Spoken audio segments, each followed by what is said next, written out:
Sekarang kita lanjutkan ke bab 2 dari buku akuntansi biaya karangan Siregar dan teman-temannya. Saya Tineke Pehertati akan mereview bab 2 ini tentang konsep biaya. Saya mulai dari slide pertama di mana akan membicarakan biaya atau kita sering sebut cost versus beban atau sering kita dengar expenses. Apa sih bedanya cost dengan expenses gitu ya. Nah, pengertiannya adalah cost itu atau biaya itu pengertiannya lebih luas daripada beban, di mana cost itu adalah semua pengeluaran yang dikeluarkan oleh perusahaan, semuanya, baik pengeluaran modal, pengeluaran expenditure, pokoknya semua pengorbanan yang dilakukan oleh perusahaan itu kita sebut cost. Nah, cost itu terbagi menjadi dua, yaitu biaya yang belum kadaluarsa itu berupa aset gitu ya, dengan biaya yang sudah telah kadaluarsa itu beban. Jadi beban adalah apa? Beban adalah biaya cost yang sudah kadaluarsa atau expired.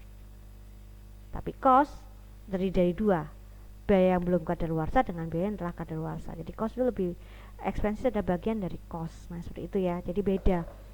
Makanya kalau Anda pelajari akuntansi pengantar sebelumnya ini kan selalu pakai expenses, tidak pernah pakai cost.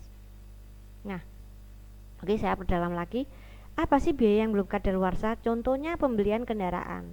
Nah, kan kita beli kendaraan, misalnya tahun 2020 ini Anda beli kendaraan harganya 100 juta, langsung keluar atau cicilan 100 juta, maka Anda memperoleh aset nilainya 100 juta yang akan dipakai dalam jangka waktu 7 tahun.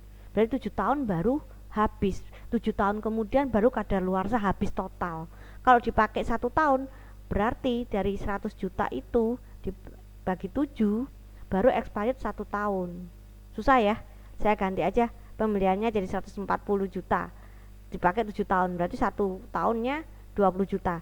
Maka waktu kita beli itu nilainya belum expired semua, maka pengakuan total asetnya kan 140 juta di neraca. Tapi setelah kita pakai setahun, maka nilai asetnya berkurang. Karena apa? Sudah kadaluarsa 1 tahun, belum kadaluarsa 6 tahun, kan tadi 7 tahun. Sudah kadaluarsa 1 tahun, belum kadaluarsa 6 tahun. Berarti yang nilai asetnya bukan 140 lagi tapi 120. 20-nya merupakan beban penyusutana. Jadi beban kan? Kalau yang sudah kadaluarsa itu namanya jadi beban. Sewa juga, kalau kita sewa gedung untuk 1 tahun 12 juta, berarti per bulan itu 1 juta. Waktu kita bayar di muka 12 juta itu belum expired, makanya namanya aset. Aset apa? Biaya sewa dibayar di muka atau sewa dibayar di muka. Nah, seperti itu tuh cost yang belum kadaluarsa berupa aset.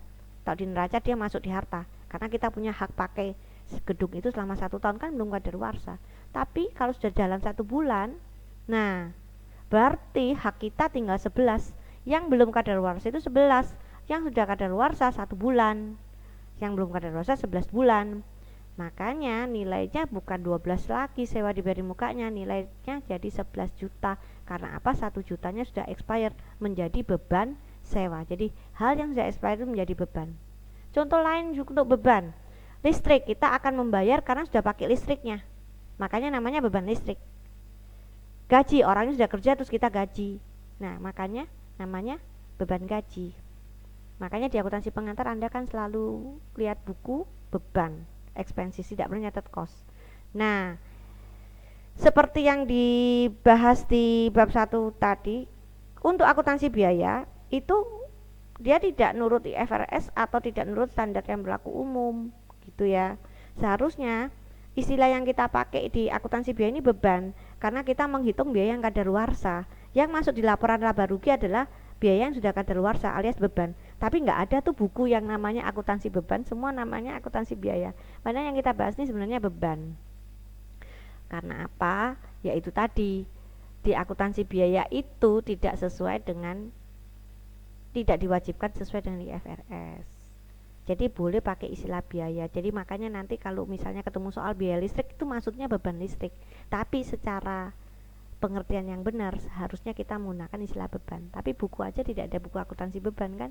Bukunya aja cost accounting. Tapi yang dimaksud, yang dihitungkan itu beban. Itu untuk pelajaran akuntansi biaya ya, di mana laporan dibuat itu untuk laporan internal. Hati-hati ya. Tapi kalau kita mau belajar dari awal benar itu harusnya menggunakan istilah beban. sesuai dengan standar yang berlaku umum gitu. Jadi itu ya cerita tentang biaya versus beban. Nah, ruang lingkup akuntansi biaya seperti yang sudah disebutkan itu adalah perusahaan manufaktur, di mana perusahaan manufaktur ini berhubungan dengan produsen bahan baku, pemasok bahan baku. Pemasok bahan baku itu adalah menjual barangnya ke perusahaan. Otomatis perusahaan manufaktur itu membeli bahan baku ya, bisa membeli bahan baku, bisa membeli bahan penolong.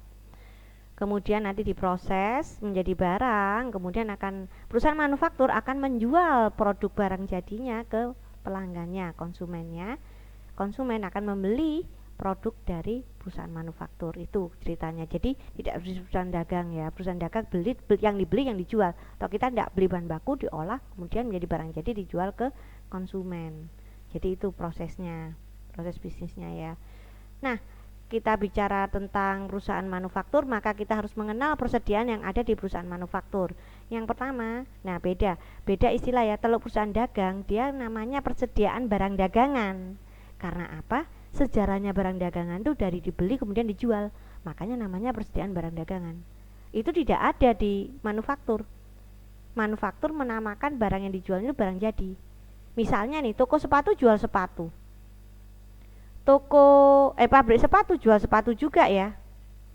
Tapi istilah yang dipakai di neracanya beda. Toko sepatu akan mencatat persediaan sepatunya sebagai persediaan barang dagangan karena dia beli jual. Tapi pabrik sepatu akan mencatat di akuntansinya persediaan sepatu itu sebagai persediaan barang jadi karena melalui proses produksi. Jadi beda. Makanya kita belajar tentang persediaan. Oke, kita start dari persediaan bahan baku, bisa aja persediaan bahan menolong. Nah, ada perusahaan yang nyatetnya persediaan material di mana atau bahan baku, di mana bahan baku ini termasuk bahan baku langsung direct material dan bahan baku tidak langsung indirect atau disebut bahan menolong.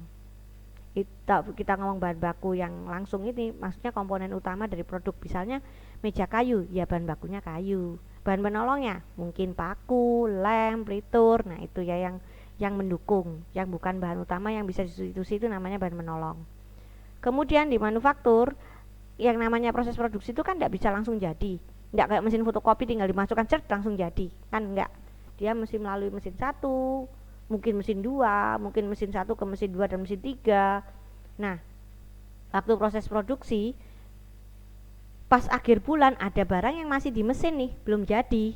Itu namanya barang dalam proses. Jadi barang dalam proses itu apa? Bahan baku yang diproses pada tanggal neraca atau tanggal laporan misalnya 30, barangnya itu belum jadi. Maka barang yang belum jadi ini akan dibukukan diakui sebagai persediaan barang dalam proses atau work in process. Anda bisa singkat BDP atau WIP ya. Nah, barang jadi seperti yang saya bilang tadi pabrik sepatu itu adalah di tanggal neraca barang-barang yang sudah jadi.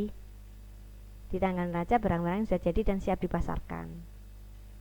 Termasuk juga stok barang jadi di gudang sih. Pokoknya barang yang sudah jadi.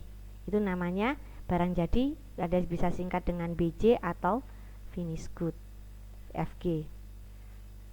Kemudian kita lanjut ke berikutnya. Nah, sebelum masuk ke klasifikasi biaya, ini nggak ada di buku ya, saya tambahkan tentang matching konsep. Jadi kita juga harus benar-benar ngerti tentang matching konsep ini, penting banget. Jadi di akuntansi biaya itu pertama kamu harus tahu apa bedanya biaya dan beban, karena yang kita hitung itu sebenarnya beban, dimana beban itu adalah biaya yang sudah kadaluarsa. Yang kedua matching konsep. Jadi pendapatan dan biaya yang kita hitung itu periodenya harus sama. Misalnya kita menghitung laba rugi bulan Maret, maka ya angka-angka penjualan yang boleh masuk itu adalah angka-angka yang dijual waktu bulan Maret gitu ya.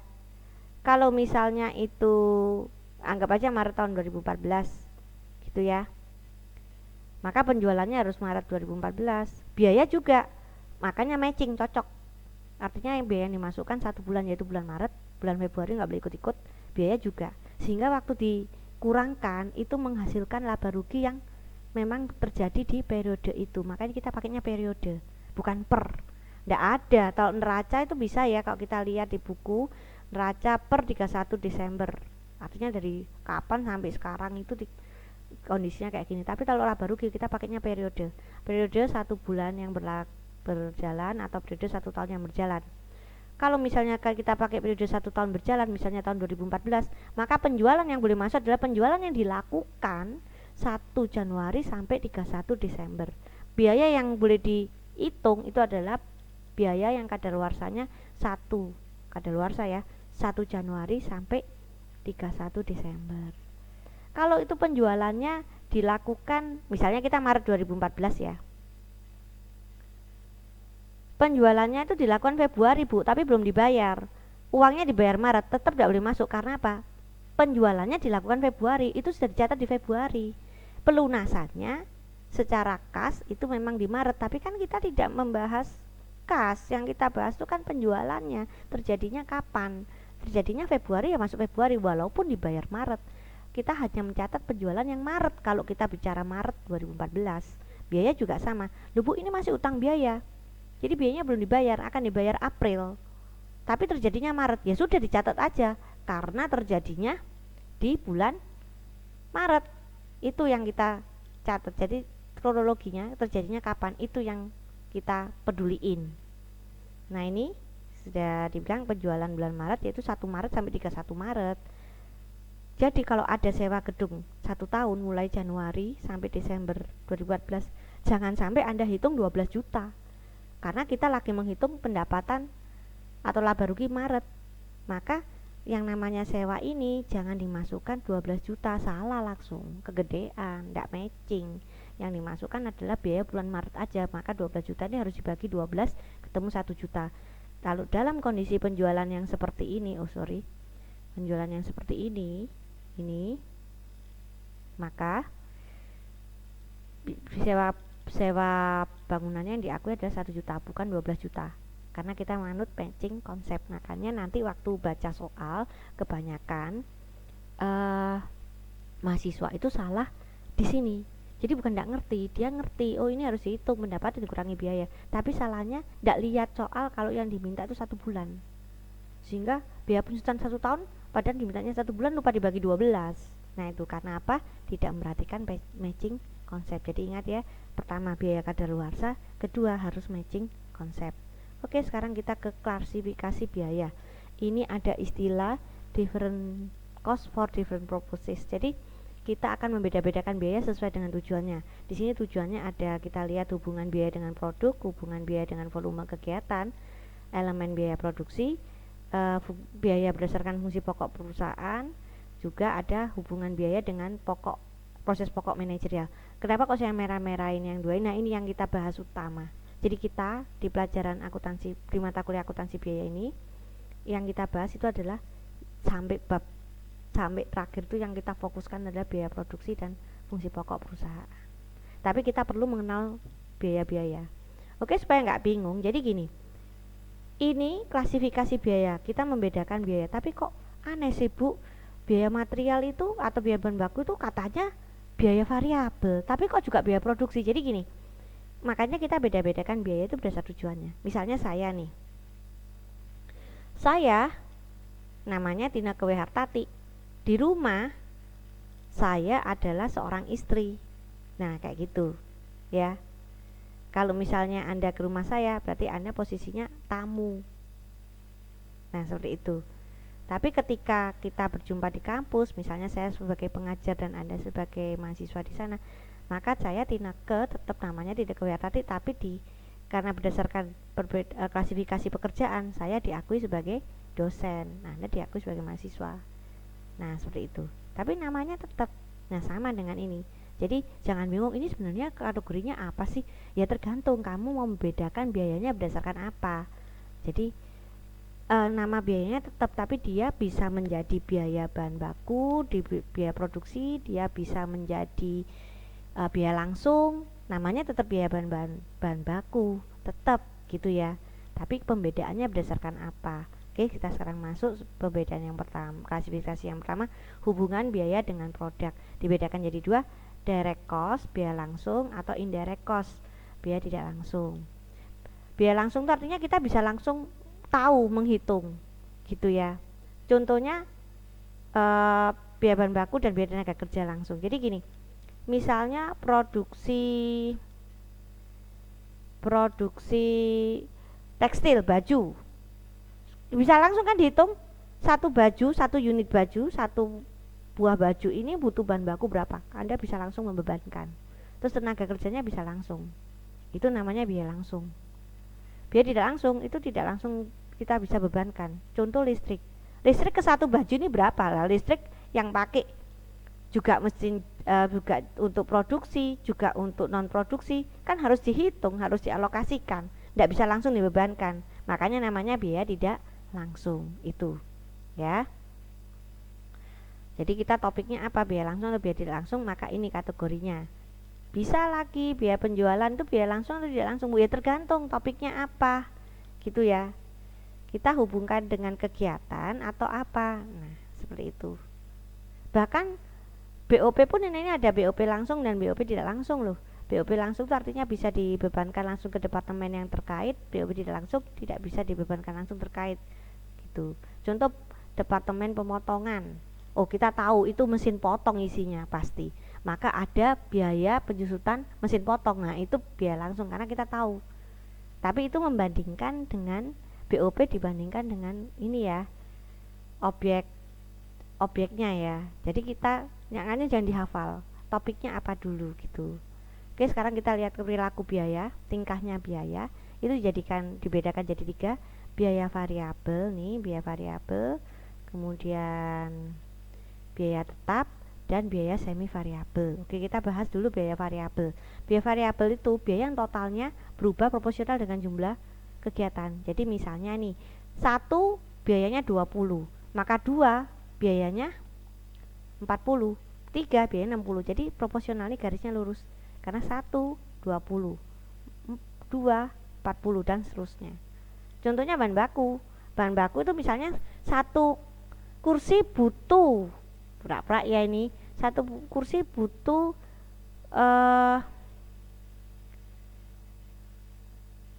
bahan baku kayu sebanyak 1 lembar misalnya, kok pakai lembar ya supaya gampang. Berarti 2 kursi butuh 2 lembar. Tenaga kerja langsung ya, untuk mengerjakan kursi kayu ini butuh 2 jam. 1 kursi kayu ya. Kalau 2 kursi kayu berarti butuh, kalau 1 butuh 2 berarti kalau 2 kursi butuh 4, kalau 3 kursi butuh 6. Nah, jadi pertambahannya proporsional gitu ya. Bahan penolong juga, misalnya tadi kursi pakai paku, 1 kursi kayu butuh 10 paku, 2 kursi kayu hitungannya butuh 20 paku, 1 kursi butuh 10 paku, 2 kursi butuh 20 paku kalau nggak salah bukulnya ya, tapi ya secara hitungan itu proporsional ya. Oke. Biaya tetap, nah biaya tetap itu tetap terus, tidak seperti tadi. Jadi mau berapa kursi tetap gitu ya. Contoh alat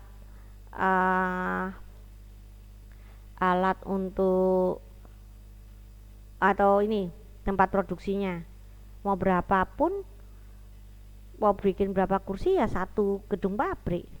Tapi jika misalnya nanti kursinya laku keras sehingga produksinya meningkat lumayan banyak, menjadi bertambah 20%, sehingga 1 gedung nggak cukup, perusahaan melakukan ekspansi. Nah, maka biaya tetapnya bertambah karena ada, jadi gini, dia tetap sampai volume tertentu. Misalnya dulu home industry bikin seragam pakai 2 mesin jahit gitu ya, maka biaya penyusutannya kan tetap, mau jahit berapapun mesin jahitnya tetap 2, biaya menyusutnya tetap 2. Tapi karena dia kebanjiran order, laku, otomatis harus beli mesin. Nah, dalam jangka waktu panjang dia laku banget gitu ya, jadi dia melakukan beli mesin lagi, otomatis yang tadinya 2 mesin jahit sekarang menjadi mungkin 4 mesin jahit, otomatis biaya penyusutannya meningkat. Nah, seperti itu karena ada ekspansi tadi ya.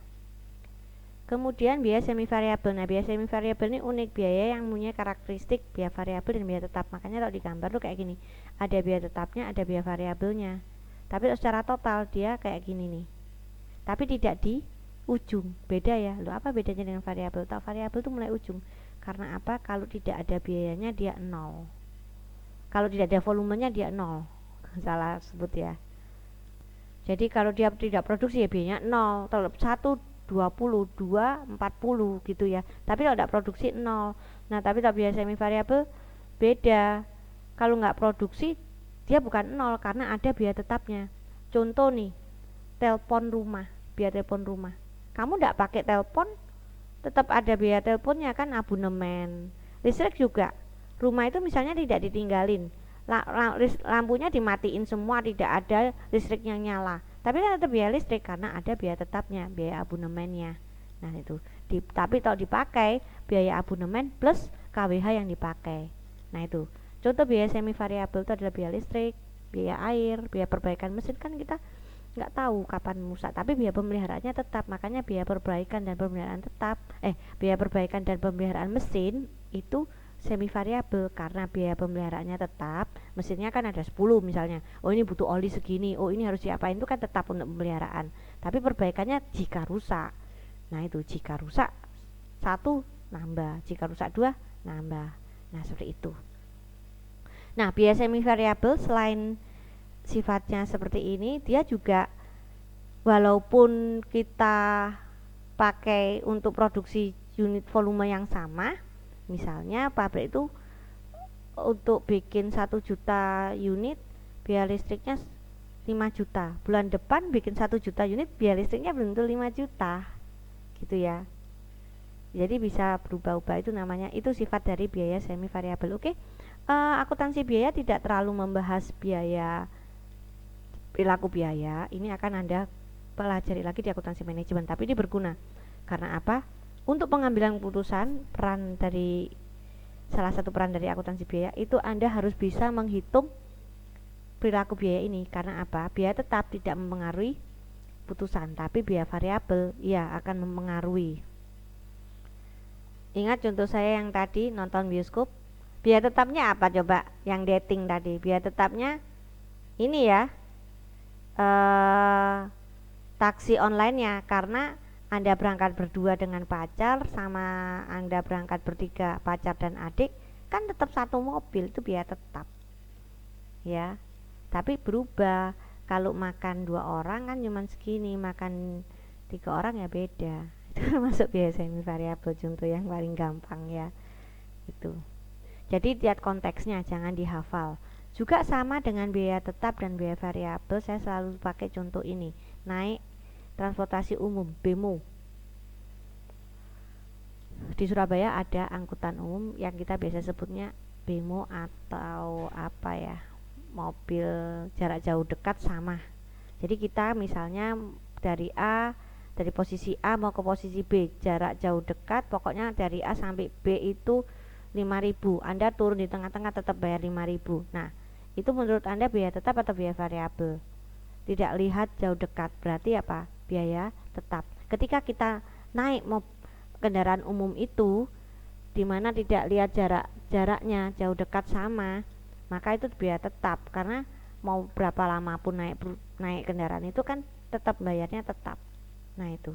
Tapi akan berbeda, sama-sama naik BEMO itu, tapi kita naik BEMO-nya beramai-ramai, berlima. 1 orang bayar 5.000, 2 orang bayar 10.000, 3 orang bayar 15.000, 4 orang bayar 20.000, 5 orang bayar 25.000. Maka biaya BEMO yang tadinya kita bilang tetap itu akan menjadi biaya variabel karena konteks kasusnya itu beda. Makanya yang namanya klasifikasi biaya itu kita juga harus lihat, kita ini ngomongnya apa sih gitu ya, kasusnya apa sih. Jadi walaupun biayanya sama tapi bisa dikategorikan beda. Kayak tadi ya, naik BEMO tadi, kalau sendirian ceritanya tentang kita mau ke A atau turun di tengah-tengah, nah itu biaya tetap. Tapi ketika kita bahas naik BEMO beramai-ramai, maka ongkos BEMO-nya menjadi biaya variabel gitu. Nah, gimana kalau kita naik taksi online?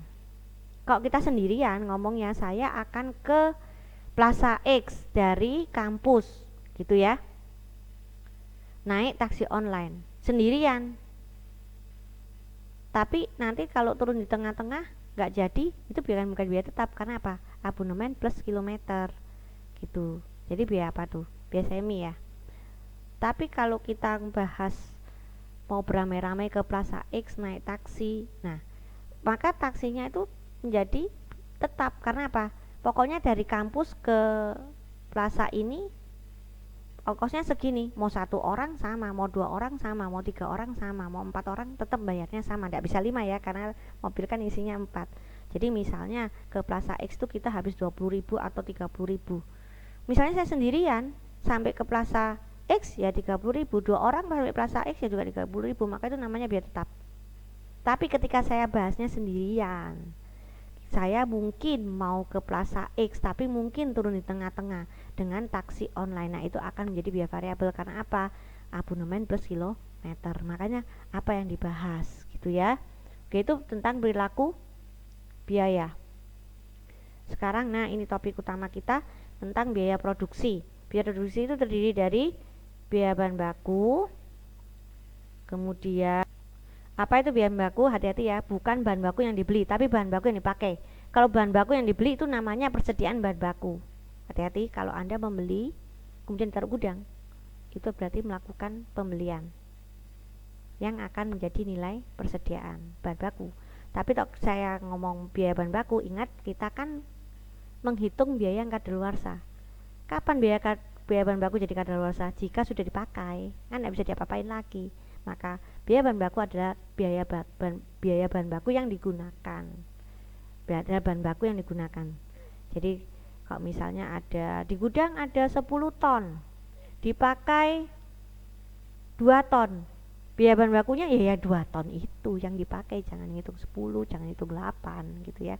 Biaya tenaga kerja langsung itu juga biaya produksi. Karena apa?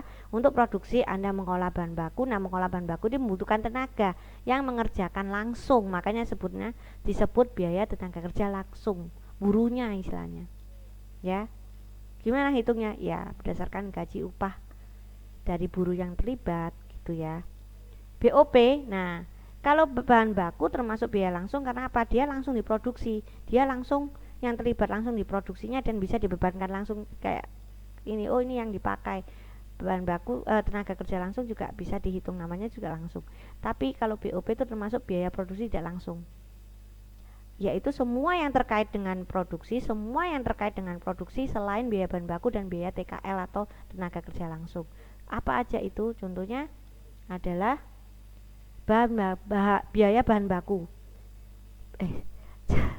biaya bahan penolong. Biaya bahan penolong itu adalah bahan tidak langsung yang digunakan. Bahan tidak langsung, untuk bahan baku itu adalah bahan langsung. Kenapa tidak langsung? Karena dia bisa disubstitusi. Contohnya kalau paku bisa diganti lem, nah seperti itu. Bukan bahan utamanya. Tapi sama. Kapan dikatakan biaya atau beban bahan penolong? Ketika bahan penolong itu digunakan, bukan dibeli. Atau beli itu namanya pembelian bahan penolong.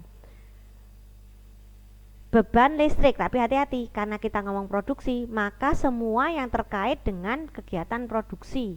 Ini sudah ada ya, biaya produksi. Jadi semua yang terkait dengan produksi. Jadi kalau biaya listrik nanti dulu. Biaya listrik 5 juta, berapa yang dipakai produksi pabrik, berapa yang dipakai kantor. Kantor jangan masuk biaya produksi. BOP itu hanya biaya yang terkait dengan produksi, tidak langsung terkait dengan pabrik-pabrik. Makanya namanya biaya overhead pabrik. Pokoknya biaya yang belakangnya ada pabrik-pabrik itu sudah pasti BOP tuh. Karena biaya produksi kan cuma 3, bahan baku, TKL dan BOP. Berarti BOP adalah bahan yang biaya yang bukan BB dan TKL gitu. Semua yang berbau pabrik itu masuk BOP. Biaya sewa gedung, hati-hati. Kalau gedungnya gede juga dipakai kantoran, yang bisa masuk cuman biaya sewa bangunan pabrik. Ya. Itu kalau sewa. Tapi tak punya sendiri, maka tidak ada sewa, penyusutan. Tapi sekali lagi penyusutannya hanya penyusutan yang terkait dengan bangunan pabrik. Misalnya besar, 10%-nya dipakai untuk kantor administrasi, bukan administrasi pabrik, bukan administrasi produksi juga, administrasi, misalnya administrasi apa ya, administrasi keuangan di pabrik gitu ya, di sebelahnya pabrik tapi satu gedung, maka 10% itu bukan biaya penyusutan gedung, 10% itu punyanya biaya penyusutan bangunan kantor, tapi 90%-nya punyanya penyusutan bangunan pabrik. Maka yang masuk di BOP adalah 90%. Ya, biaya beban penyusutan atau biaya penyusutan mesin sama. Mesin kan untuk produksi, ya masuk dong, kan semua yang untuk produksi kecuali bahan baku dan TKL masuk BOP. Biaya perlengkapan pabrik itu habis pakai ya. Contohnya oli mesin, terus pembersih alat-alat kebutuhan kebersihan pabrik. Nah, seperti itu biaya perlengkapan pabrik.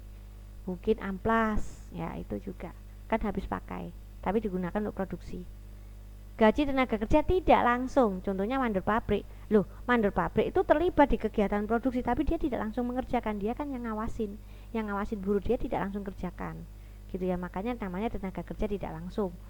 Karena dia tidak langsung terlibat di produksi, maka dia termasuk biaya produksi tidak langsung, yaitu BOP.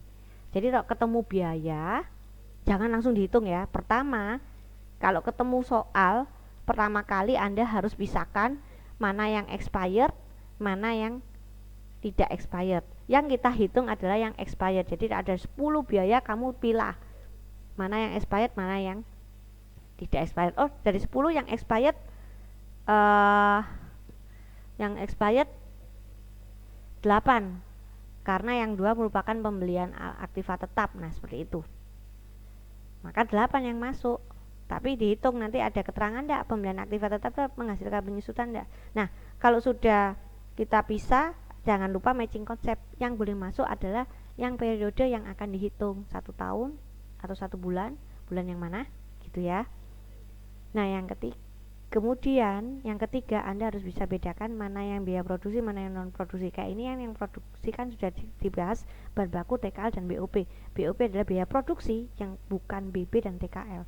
Nah, kalau marketing jelas bukan produksi, itu masuk biaya non produksi. Nah, oh ya, ini ada istilah-istilah kalau kita ketemu yang namanya biaya utama atau disebut prime cost, itu adalah maksudnya bahan baku ditambah TKL. Atau bahan bakunya 1 juta, TKL-nya 500, berarti biaya utamanya berapa? 1.500.000. Atau biaya konversi itu gabungan biaya tenaga kerja langsung dengan BOP. Jadi ada bahan baku 1 juta, tenaga kerja langsungnya 500, BOP-nya 300, maka biaya konversinya jangan 1 juta, jangan dihitung karena itu bukan biaya konversi. Biaya konversi adalah tenaga kerja langsung 500 dengan BOP tadi yang 200 ya. Jadi 500 dengan 200 700. Tapi tak prime cost-nya jangan dihitung BOP-nya. Itu yang 1 juta dengan 500. Nah, itu. Oke. Saya catat aja ya. Oke, ini ya sudah saya catat. Biaya bahan baku 1 juta, tenaga kerja langsung 500, 200. Nah, ini hasilnya ya. Biaya utamanya jadi 1.500.000, biaya konversinya jadi 700. Oke, kita ke next slide. Sekarang berdasarkan fungsi pokok perusahaan, maka dibedakan menjadi produksi yang terdiri dari bahan baku, tenaga kerja langsung dan overhead, kemudian sama yang non produksi yaitu terdiri dari pemasaran dan administrasi.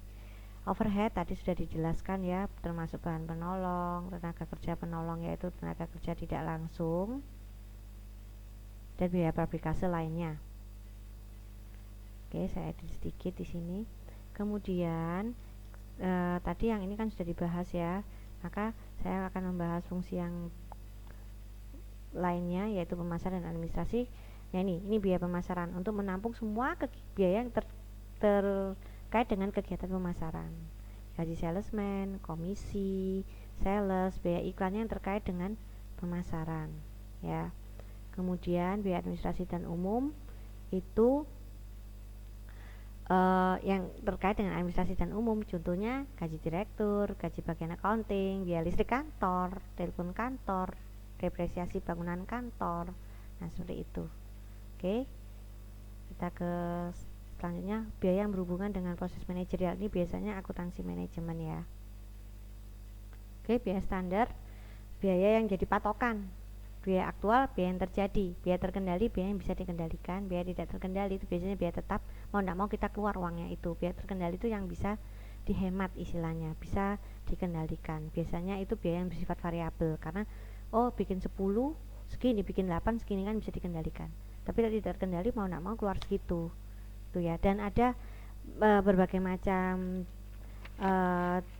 bahasan untuk ini nanti dibahas lebih lanjut di akuntansi manajemen, atau bisa dilihat di buku halaman 31. Ini saya hanya mengenalkan klasifikasinya, tapi bahasan utama di akuntansi biaya itu adalah biaya produksi tadi ya, sama biaya non produksi, yaitu pemasaran dan administrasi dan umum. Oke, nah ini sekali lagi digambarkan, jadi jangan lupa ini bahasan utama kita, biaya produksi yang terdiri dari direct material bahan baku langsung, direct labor tenaga kerja langsung, dan overhead pabrik BOP ya. Non produksi dua tadi ya, pemasaran dan administrasi dan umum. Oke, nah sekarang kita bahas lebih lanjut. Sekarang mau mendekati ke perhitungan ya, aliran biayanya. Jadi kita tadi sudah mengenal biaya produksi. Nanti biaya produksi ini akan menjadi harga pokok produksi. Apa sih harga pokok produksi? Apakah kalau biaya produksinya 1 juta, harga pokok produksinya tidak 1 juta? Enggak. Karena apa? Biaya produksi adalah biaya yang dikeluarkan untuk produksi. Tapi harga pokok produksi adalah harga pokok dari barang yang jadi pada saat itu. Barang yang baru jadi pada saat itu. Harga pokok penjualan, harga dari barang yang terjual pada saat itu. Saat itu maksudnya periode yang kita bicarakan. Jadi misalnya biaya produksinya 1 juta, harga pokok produksinya bisa jadi di atas atau di bawah 1 juta, tergantung nilai barang dalam proses awalnya juga gitu ya. Nanti kita masuk ke hitungan, tapi pengertiannya adalah biaya produksi adalah biaya yang dikeluarkan untuk produksi selama periode tersebut. Harga pokok produksi adalah harga atau biaya nilai dari produksi barang yang sudah jadi pada periode tersebut. Jadi barang yang sudah jadi, yang belum jadi namanya barang dalam proses. Kemudian harga pokok jual adalah harga pokok dari barang yang terjual periode itu. Yang tidak terjual akan menjadi nilai persediaan barang jadi akhir. Nah seperti itu. Nanti kalau kita sudah bisa hitung biaya produksi, menghasilkan biaya pokok produksi, menghasilkan harga pokok penjualan, karena apa? Dari biaya produksi akan menghasilkan barang yang jadi, harga pokok produksi. Dari harga produksi dijual akan menghasilkan harga pokok penjualan, barang yang terjual. Kemudian digabung dengan pendapatan, kita bisa menghitung laba rugi. Nah ini nih. Jadi biaya produksi atau beban produksi apa? Bahan baku yang dipakai, jangan lupa ya, digunakan. Tenaga kerja langsung yang terjadi periode tersebut dan overhead pabrik akan menjadi total biaya beban produksi atau biaya produksi. Kemudian ditambah persediaan awal barang dalam proses, dikurangi persediaan akhir barang dalam proses menjadi harga pokok produksi. Nah ini supaya gampang hafalnya, pokoknya yang awal tuh menambah, karena kan dia ikut di dalamnya. Yang akhir itu artinya belum jadi, makanya harus dikurangkan. Gitu ya. Jadi barang dalam proses adalah barang yang belum jadi. Maksudnya gimana sih? Ini saya suka cerita pakai batagor ya. Jadi ketika kita datang di batagornya lagi masak. Anggap aja periodenya itu kita datang dan kita pergi gitu ya. Maka waktu kamu datang dia sudah masak, itu namanya barang dalam proses awal, jadi sudah ada di panci. Terus dia kan nambahin bahan baku, terus tenaganya kerjain, terus ada api, ada minyak, lainnya ditambahkan. Maka batagor yang ada di pancinya itu, di wajannya itu ya, yang sudah dimasak dari tadi sama-sama yang baru masak itu adalah beban produksi ditambah BDP awal, ditambah persediaan awal barang dalam proses. Kemudian yang jadi kan diangkat. Nah masakan yang sudah jadi diangkat itu namanya harga pokok produksi yang sudah jadi, yang baru jadi pada saat itu. Batagor yang panas-panasnya itu namanya harga pokok produksi. Yang belum jadi kan tetap tinggal di wajan, jadi itu namanya persediaan akhir. Makanya persediaan akhir kok dikurangi karena berpisah. Yang sudah jadi kan diangkat, yang belum jadi kan tetap namanya persediaan akhir barang dalam proses. Ini contoh nih, misalnya biaya produksi yang dikeluarkan 1 juta, terus nilai barang dalam prosesnya 500, jadi kan 1.500.000. Dari 1.500.000 itu yang sudah jadi 1.300.000, maka harga pokok produksinya 1.300.000. 200-nya kemana? 200-nya menjadi persediaan akhir barang dalam proses. Oke. Kemudian harga pokok penjualan. Ingat,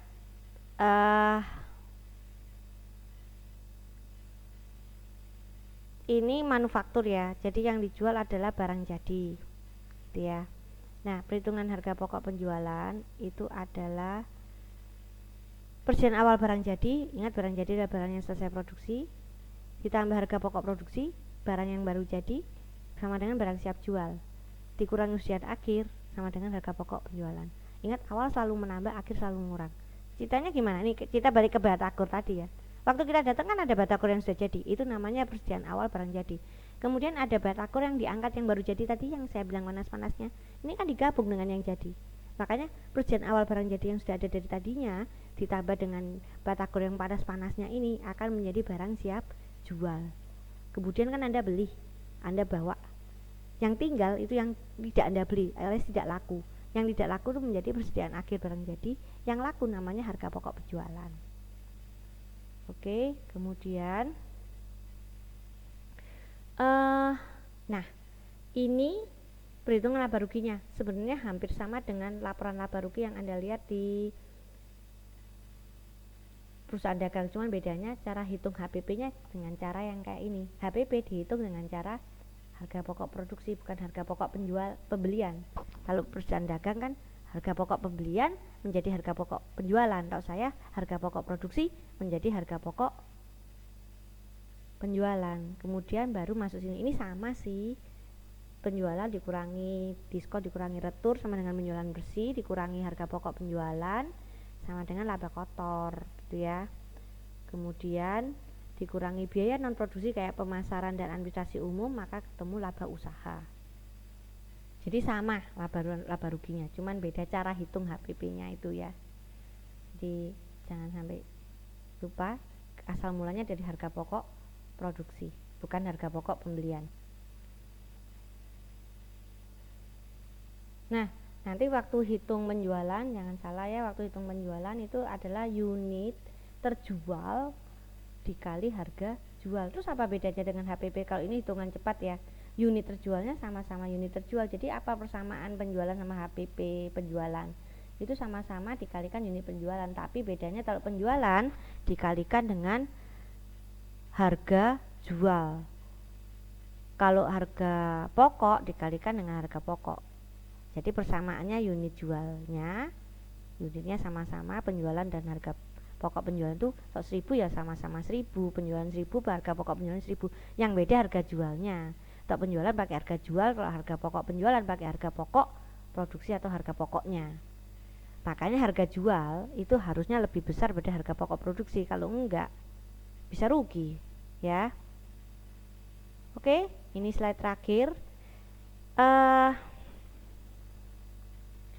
Ini adalah laporan yang kalau tadi ini saya pisah-pisah ya, harga pokok produksi sendiri gitu, terus harga pokok penjualan sendiri, terus ini laporan laba rugi sendiri. Kalau ini jadi satu ya.